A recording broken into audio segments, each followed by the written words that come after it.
ce que je vais essayer de faire durant cette table ronde, c'est d'avoir un débat contrasté. Pourquoi je veux avoir un débat contrasté? Parce que, en fait, la réponse est complexe. La réponse est complexe. D'un côté, on doit protéger les données. Et justement, il faut bien redéfinir qu'est-ce que ça veut dire la notion de vie privée ou de protection des données. Parce qu'il y a beaucoup de pièces en mouvement dans cette histoire-là. D'abord, les anglo-saxons ne voient pas la même chose, le même problème que nous.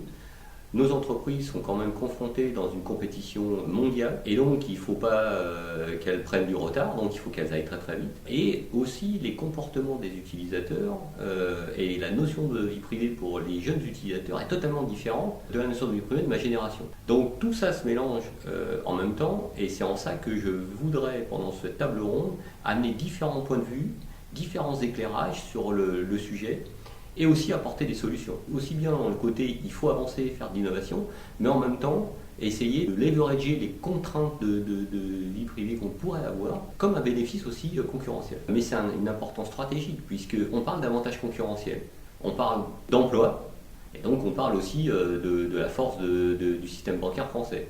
Est-ce qu'on va être en capacité de faire face aux nouveaux entrants? Alors on parle des fintech, mais aussi des gens comme Google qui arrivent sur le marché du paiement, des gens comme Apple, des gens comme Amazon. Ça, c'est des vrais enjeux où ces gens sont déjà préparés sur l'économie numérique.